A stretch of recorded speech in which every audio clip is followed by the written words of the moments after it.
श्री शिवाय नमस्तुभ्यम। दोस्तों, आप सभी लोग जानते हैं कि इस बार हरतालिका तीज का व्रत 26 अगस्त 2025 के दिन रखा जाएगा।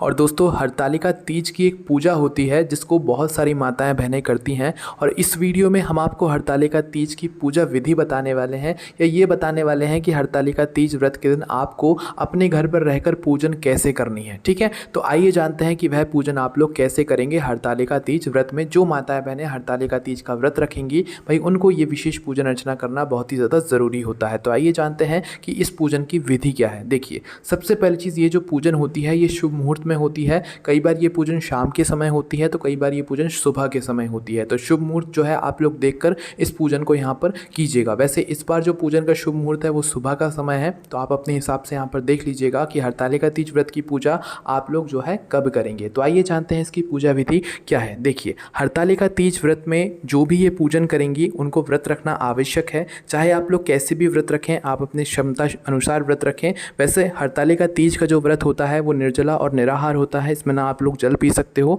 ना तो आप कुछ खा पी सकते हो पूरे 24 घंटों के लिए। ठीक है, तो देखिए, इसमें आपको सबसे पहले अपने ही घर पर एक चौकी लगानी होती है, एक पाटा लगाना होता है, जो कि आप अपने ही घर के भगवानों के पास में लगा सकते हैं। उस पाटे के ऊपर आप लोग लाल रंग का जो कपड़ा होता है उसे बिछा दीजिएगा। ठीक है, बिछाने के बाद आपको जो है केले के पत्ते लेने हैं। केले के पत्ते ना हो तो आम के पत्ते ले लीजिएगा। और आपके पीछे जो भी दीवार हो, मतलब कि उस पाटे के पास में जो भी दीवार हो, वहाँ पर आपको आम के पत्ते या केले के पत्ते टिका कर रख देने हैं। और आपके पास अगर भगवान शिव, माता पार्वती जी की कोई फ़ोटो या तस्वीर हो, या शिव जी के पूरे परिवार की कोई तस्वीर हो, तो वह आपको वहाँ पर टिका कर रख देनी है उन आम के पत्तों के सहारे या केले के पत्तों के सहारे से। ठीक है, इसके बाद में अब आपको क्या करना है कि इस दिन जो हरतालिका तीज व्रत में पूजन की जाती है वो मिट्टी से बने शिवलिंग, मिट्टी से बने गणेश जी और मिट्टी से बनी हुई माता पार्वती जी की ही यहाँ पर की जाती है। तो देखो, अगर आप लोगों से मिट्टी के शिवलिंग तो सभी से बन जाएंगे, गणेश जी अगर मिट्टी के ना बन पाए तो जैसे आपसे बनते हैं, या जो शिवलिंग के आकार के, मतलब आपने देखा होगा शिवलिंग का आकार तो सभी से बन जाता है,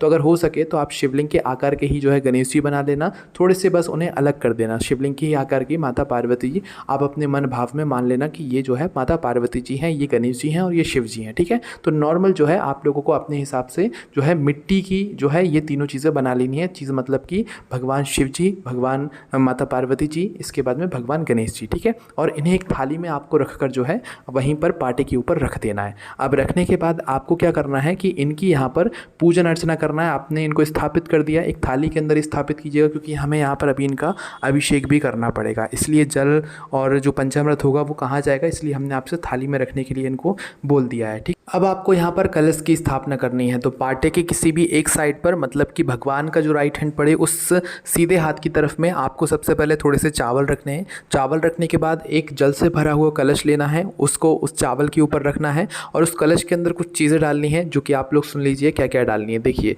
उस जल पात्र के अंदर सबसे पहले आपको एक हल्दी की गांठ डालनी है, एक सुपारी डालनी है, एक सिक्का डालना है, एक फूल डालना है जो कि गेंदे वगैरह का हो, गुलाब का हो, चल जाएगा। इसके बाद में एक एक लौंग इलायची भी डालनी है और कुछ चावल के दाने लेकर आपको इस जल पात्र के अंदर डाल देना है। ठीक है, अब इसके बाद में आपको क्या करना है कि आपको आम के पत्ते लेना है और आम के पत्ते कलश के जो है चारों साइड यहाँ पर जमा देने हैं। जिस तरीके से कलश स्थापना हम करते हैं ना, वैसे ही यहाँ पर भी करना है। तो आम के पत्ते लेकर आपको इस कलश के मतलब आसपास में लगा देना है। और इसके बाद में इस कलश के ऊपर आपको चावल से भरी हुई जो कटोरी होगी वो रख देनी है। आपके पास चावल ना हो तो गेहूँ वगैरह भी, आप लोग बाजरा वगैरह भी ले सकते हो, पर चावल लोगे तो और ज़्यादा अच्छी बात है ना। तो एक चावल की उतनी बड़ी कटोरी कि आपका जो लोटा है वो ढक जाए, उतनी बड़ी चावल की कटोरी के अंदर मतलब चावल रखकर आपको कटोरी के ऊपर, मतलब जो आपका लोटा है उसके ऊपर रख देना है और कलश स्थापना यहाँ पर इस तरीके से आपको कर देना। और आम के पत्ते जो है आपको पहले ही रखना है कटोरी रखने से पहले। इसके बाद में आपने चावल की कटोरी रखी। अब इस चावल की कटोरी के ऊपर आपको एक घी का दीपक भी यहाँ पर रखना है, जो कि 2 बत्ती वाला घी का दीपक हो, लंबी बत्ती का। ठीक है, तो 2 बत्ती आप उसमें लगाना और लंबी बत्ती होनी चाहिए। और उस घी के दीपक को आप लोग जो है मतलब कि उस चावल की कटोरी के ऊपर रख दीजिएगा, है ना। अब आप लोग भगवान से प्रार्थना कीजिएगा कि आज हम हरतालिका तीज व्रत की पूजा जो है कर रहे हैं, आपकी हमसे इस पूजन में जो भी गलती हो उसके लिए आप हमें क्षमा कीजिएगा। ये प्रार्थना आपको भगवान शिव, माता पार्वती जी और भगवान गणेश जी से यहाँ पर करना है। ठीक है, तो अब हम लोग पूजन शुरू करेंगे। पूजन शुरू करने के लिए सबसे पहले आप लोग कुछ जल के छींटे जो है सभी भगवानों पर थोड़ा छिड़केंगे शुद्धिकरण के लिए। इसके बाद में जो आपने जल पात्र के ऊपर जो दीपक रखा हुआ है चावल की कटोरी के ऊपर, उस दीपक को सबसे पहले आप लोग जला देंगे। ठीक है, आपको ज़्यादा समझ ना आ रहा हो तो आप एक ही बत्ती का, लंबी बत्ती का दीपक उस चावल की कटोरी के ऊपर रखकर उस दीपक को यहाँ पर जला दें। अब आपको यहाँ पर भगवान को स्नान कराना है। जो भगवान आपने अपनी थाली में रखे हुए हैं, गणेश जी, भगवान शिव जी और माता पार्वती जी की मिट्टी की आकृति जो आपने रखी हुई है, उनको आपको स्नान कराना है। इसके लिए सबसे पहले आप सभी को जल समर्पित कीजिएगा, गणेश जी को, भगवान शिव जी को, माता पार्वती जी को। इसके बाद में आप उनका पंचामृत से स्नान कराइएगा, मतलब कि पंचामृत एक ही साथ मिलाकर रख सकते हो, चाहो तो अलग अलग पंचामृत की जो सामग्री होती है, दूध, दही, घी, शहद, शक्कर को भी अलग अलग करके भी चढ़ा सकते हो तीनों भगवानों के ऊपर। चाहो तो एक साथ मिलाकर पहले से पंचामृत तैयार कर लो और एक एक करके गणेश जी, शिव जी और माता पार्वती जी पर पंचामृत की सामग्री चढ़ा दो, ठीक है। और चाहो तो पंचामृत ना हो तो कच्चा दूध मात्र लेकर आप तीनों भगवानों पर चढ़ा देना। इसके बाद में आखिर में आप लोगों को वापस से शुद्ध जल जो है आपको भगवान गणेश जी पर, शिव जी पर और माता पार्वती जी पर चढ़ा देना है, ठीक है। तो पहले जल चढ़ाना है, फिर पंचामृत चढ़ाना है, फिर वापस से आपको जल चढ़ा देना है, ठीक है। अब इसके बाद में आपको वो थाली को नहीं उठाना है, वैसे के वैसे रखे रहने देना है और वैसे ही उसी में आपको पूजन करना है, क्योंकि आपने जल से स्नान करा दिया है। अब सबसे पहले आप तिलक करेंगे। तिलक सबसे पहले आप लोग गणेश जी और माता पार्वती जी को जो है रोली का तिलक करेंगे, शिव जी को चंदन का तिलक करेंगे, ठीक है। इसके बाद में कलश और दीपक को भी आप लोग यहाँ पर तिलक करेंगे, क्योंकि वो भी एक तरीके से भगवान की यहाँ पर, मतलब भगवानों की ही जगह पर रखे हुए हैं। इसके बाद में सभी भगवानों को चावल समर्पित करेंगे, शिव जी, गणेश जी, माता पार्वती जी को चावल समर्पित करेंगे, कलश को, दीपक को, सभी को थोड़े थोड़े चावल समर्पित करेंगे। और कोशिश करना कि जो चावल आप पूजा में इस्तेमाल करो वे आँखें हों, टूटे हुए ना हो, साबुत चावल के दाने हो, ठीक है।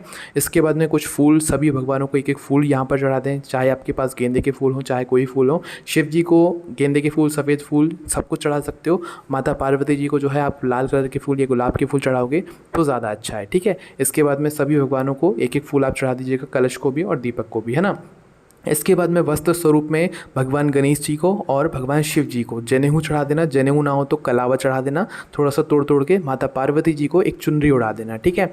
इसके बाद में माता पार्वती जी को आप लोग सुहाग की जो सामग्री लेकर आए हुए होगे बाज़ार से, जो लेकर आए हुए होगे बाज़ार में जो मिलती है, वह सुहाग की सामग्री आप लोग माता पार्वती जी को चढ़ा दीजिएगा, है ना। इसके बाद में दोस्तों जो आपने शिव जी बनाए हुए हैं, उन शिव जी को बेलपत्र, धतूरा, शमी पत्र और जो भी शिव जी की प्रिय चीज़ें होती हैं वह आप चढ़ाइएगा, क्योंकि जब माता पार्वती जी ने हरतालिका तीज व्रत के दिन उनकी पूजा करी थी, शिव जी की पूजा करी थी, तो वो जंगल में करी थी, है ना। तो भाई उन्हें जंगल में जो जो चीज़ शिव जी पर चढ़ाने के लिए मिली तो उन्होंने सब चढ़ा दी। इस वजह से आप लोगों को भी शिव जी की सारी प्रिय चीज़ें पहले से लेकर आना है और शिव जी पर मात्र चढ़ाना है, ठीक है। जो शिव जी आपने बनाए हुए हैं, शिवलिंग बनाया हुआ है, उस पर चढ़ाना है ना। अब बारी आती है भोग लगाने की। तो भोग में दोस्तों इस दिन जो है आटे की चीज़ें बनाई जाती हैं, जैसे कि आटे के जो भजिए होते हैं, मीठे भजिए होते हैं, वो बनाए जाते हैं, या तो मीठी जो पूड़ियाँ होती हैं वो बनाई जाती हैं। तो आपके घर में जो बने आटे के, वो भोग के रूप में आप लोग जो है भगवान शिव, माता पार्वती जी और गणेश जी के लिए रख दीजिएगा, ठीक है। इसके बाद में आपको इस दिन खीरा ज़रूर भगवान को मतलब समर्पित करना है। खीरा के साथ में आपको फल, जो भी मौसमी फल हो उस मौसम में, इस मौसम में चल रहे हैं, केले, सेवफल वगैरह, वह भी आपको यहाँ पर समर्पित करने हैं भोग के रूप में, है ना। इसके बाद में इस दिन भीगे हुए चने का भी भगवानों को भोग लगाया जाता है। तो एक दिन पहले ये चने गला कर रख दीजिएगा, भीगे हुए चने का भी भोग लगा दीजिएगा और एक छोटे से पात्र में भगवानों को जल भी भरकर आप लोग रख दीजिएगा, ठीक है। इसके बाद में कुछ दक्षिणा ले लीजिएगा, जो कि आप लोग बाद में मतलब किसी पंडित जन को या किसी मंदिर में जाकर डाल सकते हैं। कुछ दक्षिणा भी जो है भगवानों के पास में वहाँ पर रख दीजिएगा, ठीक है। अब आपको क्या करना है कि माता पार्वती जी को, जो माताएं बहनें होंगी जो ये पूजन कर रही होंगी, उनको क्या करना है कि माता पार्वती जी को सिंदूर चढ़ाना है, ठीक है। जितनी बार आप सिंदूर चढ़ाएंगी उतनी बार आपको अभी थोड़ी देर बाद वापस भी लेना, इसलिए गिनकर ही चढ़ाइएगा, है ना। तो माता पार्वती जी को सिंदूर चढ़ाने का मतलब है कि उनको सिंदूर आप लोग लगाइए, है ना, और प्रार्थना करें अपने अखंड सुहाग के लिए। इसके बाद में आप उनको मेहंदी भी लगाएं, या जो भी आपने सुहाग की सामग्री चढ़ाई हुई है वह उनको मात्र स्पर्श कर दें और स्पर्श करके वहीं उनके पास में यहाँ पर रख दें, ठीक है। अब बारी आती है कथा सुनने की। कथा सुनने के लिए आप लोग जो है अपने सीधे हाथ के तिले में कुछ जो भीगे हुए चने के दाने हैं वो ले लें, या तो कुछ चावल के दाने ले लें और ये दानों को लेकर आप जो है कथा सुने, ठीक है। कथा आप मोबाइल में भी निकाल कर सुन सकते हैं या तो किसी से पढ़वा भी सकते हैं, हरतालिका तीज की व्रत कथा, ठीक है। और जैसे ही आप लोग कथा सुन लेते हैं, कथा सुनने के बाद ये जो भी आपने चने अपने हाथ में रखे हुए होंगे या चावल के दाने, ये भगवानों के पास में ही आपको समर्पित कर देने हैं। अब बारी आती है हवन करने की। यहाँ पर आप लोग छोटा हवन कर सकते हैं। कई सारे लोग अपने घरों में हवन कर लेते हैं जिनके पास छोटी छोटी सामग्रियाँ यहाँ पर होती हैं, है ना। तो हवन की सामग्री के लिए आप लोगों को जो है एक छोटी सी कंडी लेकर उसको जलाकर जो है अपने ही घर में जहाँ पर आप पूजन कर रहे हैं पार्टी के पास में ही जो है अपना वह सूखी हुई कंडी को जलाकर रख लेना है, या तो कपूर जलाकर भी आप हवन कर सकते हो, अपने हिसाब से देख लीजिएगा। तो हवन भी करना रहता है, छोटा सा हवन रहता है, ज़्यादा कुछ नहीं करना रहता है यहाँ पर आप लोगों को। तो हवन जिस भी चीज़ से किया जाता है आप उसकी 7 या 9 आहुति आहुति दे दीजिएगा ओम नमः शिवाय बोलकर।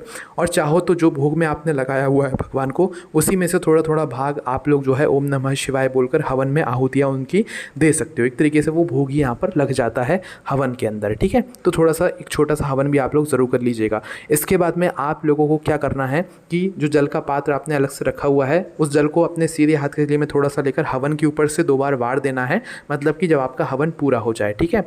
और उसके बाद में अब आपको जो है बायना लेना है, मतलब ये वो जानती हैं माताएं बहनें जो इस व्रत को करती हैं। बायने के रूप में आपको जो है सबसे पहले तो एक साड़ी या एक ब्लाउज़ का जो फीस होता है वो पहले से तैयार करके रखना है, और ये आप लोगों को जो है भगवानों के पास में, माता पार्वती जी के पास में वहाँ पर रख देना है, ठीक है। अब आपको यहाँ पर करनी है आरती, है ना।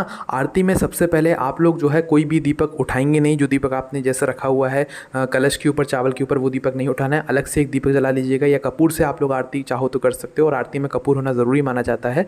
तो अपनी आरती की थाली ले लीजिएगा, उस आरती की थाली में कपूर जला लीजिएगा या अलग से दीपक जला लीजिएगा, और उससे सबसे पहले गणेश जी की आरती कीजिएगा, फिर शिव जी की आरती कीजिएगा, फिर माता पार्वती जी की आप लोग आरती कीजिएगा, ठीक है। आरती करने के बाद आप अपनी आरती जैसी थाली को नीचे रख दें पाटे के पास में, तो अपनी हथेली में थोड़ा सा जल लेकर पूरे आरती की थाली के ऊपर से आप लोग वार दीजिएगा, और अपनी पूजा में हुई गलती के लिए भगवान से माफ़ी मांग लीजिएगा, ठीक है। अब बारी आती है सुहाग लेने की माता पार्वती जी से। तो इसके लिए सबसे पहले आपने जो भी चुनरी हो, आपके पास जो भी हो पल्लू वगैरह, उसको माता पार्वती जी की मांग से लगाकर आपको अपनी मांग में यहाँ पर लगा लेना है। जितनी बार आपने माता पार्वती जी को सुहाग के रूप में सिंदूर चढ़ाया हुआ होगा, उतनी बार आपको सुहाग जो है माता पार्वती जी से वापस यहाँ पर ले लेना है, ठीक है। और माता पार्वती जी, भगवान शिव जी और भगवान गणेश जी से आपको अपने सुहाग के लिए प्रार्थना कर लेना है। इसके बाद में जो जल आपने रखा हुआ था भगवानों के लिए, उस जल से आप लोगों को रात्रि में चंद्रमा को यहाँ पर अर्घ्य देना है, ठीक है। इस बात का ध्यान रखिएगा। और इस तरीके से यहाँ पर हमारी हरतालिका तीज व्रत की जो पूजन होती है वो संपन्न हो जाती है।